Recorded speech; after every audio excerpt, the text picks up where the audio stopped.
दे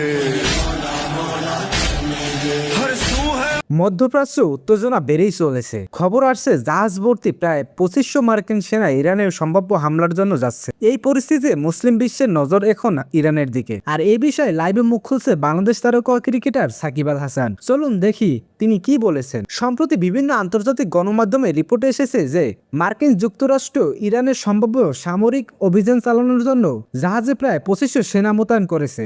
এই সেনাদের মূল লক্ষ্য ইরানকে চাপ দেওয়া এবং অঞ্চলকে মার্কিন আধিপত্য বজায় রাখা।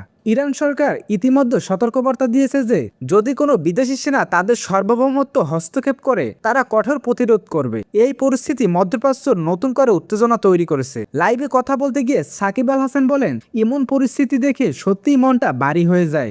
আমাদের প্রার্থনা করা উচিত, আল্লাহ ইরানে রক্ষা করুন, শান্তি ফিরে আসুক এবং উত্তেজনা যেন পৃথিবীর আরও ক্ষতি না করে। তিনি আরও বলেন, যেখানে দেশের নাগরিকদের জীবনের ঝুঁকিতে সেখানে সকলের দায়িত্ব যে শান্তি ও সংলাপ নিশ্চিত করা। কোনো সামরিক সংঘাত আমাদের ভবিষ্যতের জন্য ভয়াবহ প্রভাব ফেলতে পারে। মধ্যপ্রাচ্যের ক্রমবর্ধমান উত্তেজনা এবং সেনা মোতায়েন খবর দেশের সাধারণ মানুষ ও আন্তর্জাতিক পর্যবেক্ষকদের মধ্যে উদ্বেগ সৃষ্টি করেছে। পরিস্থিতি এখনও অস্থির এবং বিশ্বজুড়ে সবাই নজর রাখছেন ইরান ও মার্কিন সেনার এই সংকটের দিকে।